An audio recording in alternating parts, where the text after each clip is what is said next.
Hey everyone, it's Laren here today, and today I'm going to be bringing you a Guild Wars 2 Engineer Celestial Engineer build video.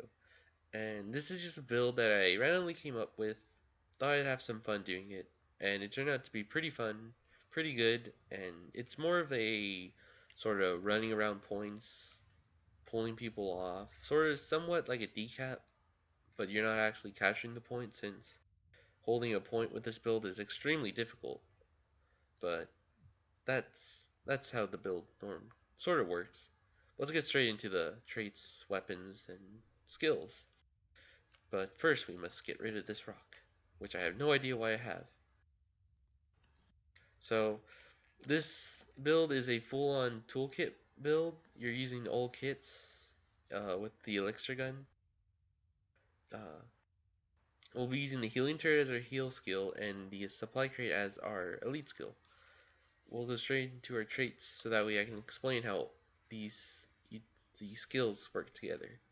We go 6 into explosive for explosive powder decay creates a bomb when you dodge. This is pretty good when you're kiting enemies since the bomb will explode on them. We get shrapnel whenever our grenades hit, they have a chance to cause bleeding, which is pretty strong for the celestial Condi part.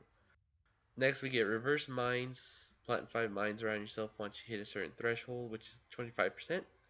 Next, we get Incinerate Power. This is, in my opinion, one of the strongest traits in this build since burning, 5 seconds of burning does pretty good amount of damage for hybrid Celestial. Next, we got Steel Pack Powder. Explosions cause vulnerability. This is extremely useful with our grenade kits since we throw them from a distance and we can stack vuln that helps our teammates finish our enemies faster.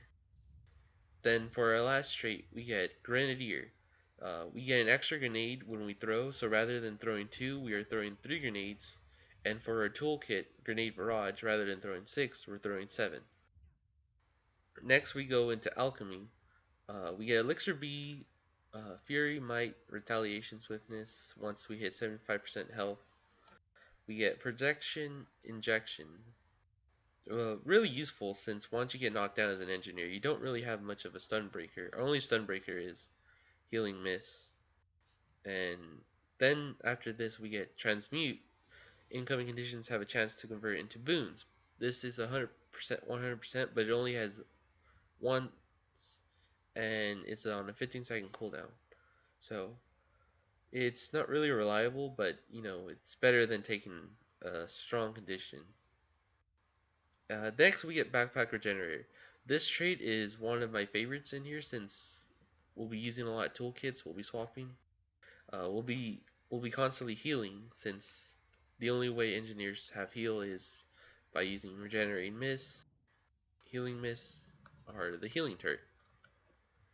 Next we'll be going into tools. We get adrenaline puff every time we cast a tool skill. We get endurance back, so it's really useful when you're dodging. And this build, I love this build because it has a ton of dodges. And we get static discharge. Oh, I missed one. We get inertial converter. Whenever you hit 25% health, your toolkits come off cooldown if they're on a cooldown. I don't really find this very useful since I kind of normally when I'm at 25% health, I'm panicking and I can't really think to use my toolkits. Next, we get our last one, which is static discharge. Hit multiple foes with an arc of chain lightning when you use the toolkit skill. So this skill, some people don't really understand what it is, so they don't take it. So I'll show a little explanation. So I'm gonna use throw wrench, and that's a little static charge that came out. It's really useful and pretty good in PvP since it does allow bursting. So it's really good in Zerker builds. Next we'll get into our armor, sigil, and traits. So for our weapon we'll be taking our rifle. I find rifle a lot more fun than a Condi, pistol, shield. And for our sigils, we'll be taking battle and energy. The reason why we're taking these is since we'll be swapping a lot of tools, It'll be really useful since every 9 seconds we'll be getting our endurance back and getting 3 stacks of might. Then for our next build, we'll be using the rune of adventure. I decided to go with this sigil, I meant rune, because it just seemed fun and it's actually pretty strong. Getting 50% of your endurance back once you use a healing skill. Much much healing.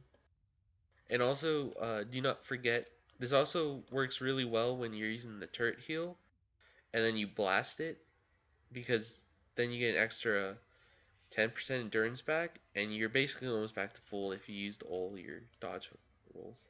And we'll be using our celestial amulet since it's really strong on engineer. I find it the best.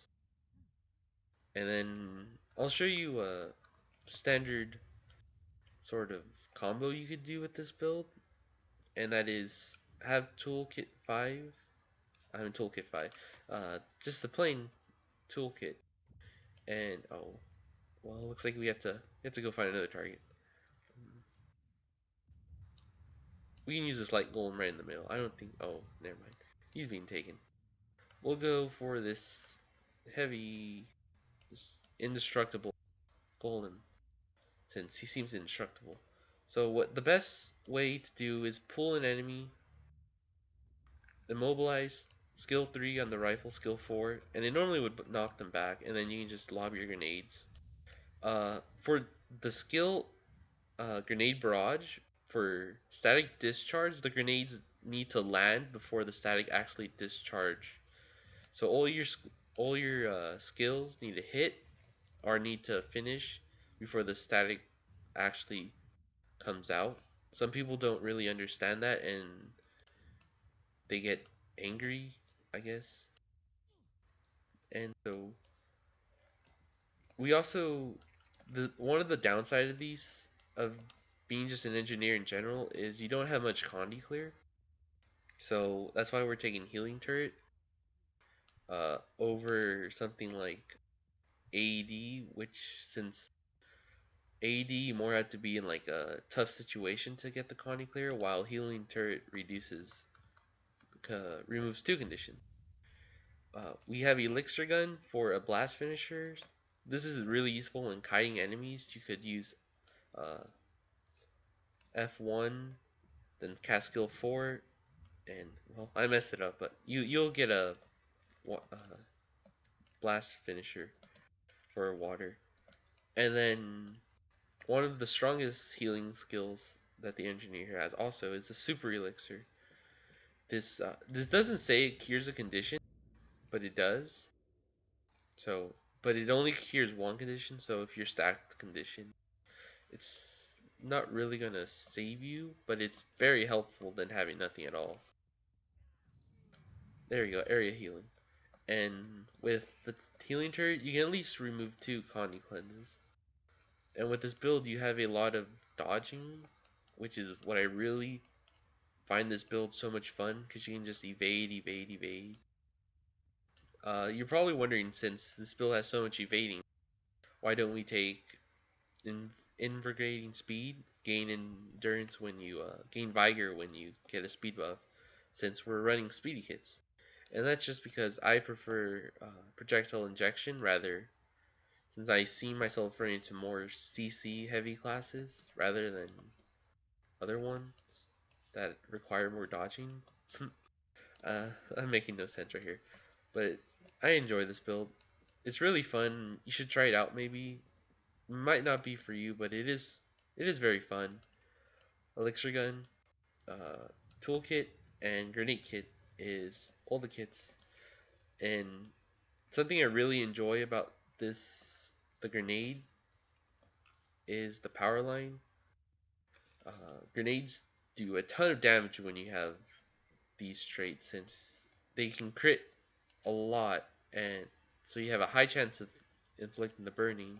You have vulnerability, and then you have extra grenade and chance to cause bleeding. So a target golem like this, just inflict them with mad conditions, and they die over time. See, 22 stacks of vuln, pretty strong.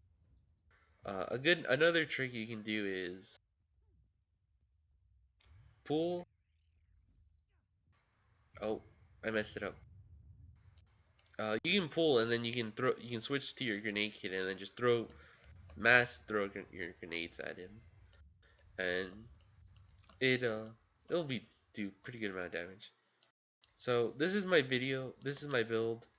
I hope you guys enjoyed. Try it out. If you find it, this is my first video, so go easy on me when it comes to my commentary for this. But I hope you enjoyed, and I hope to see you all next time. Thanks for watching. See you guys later.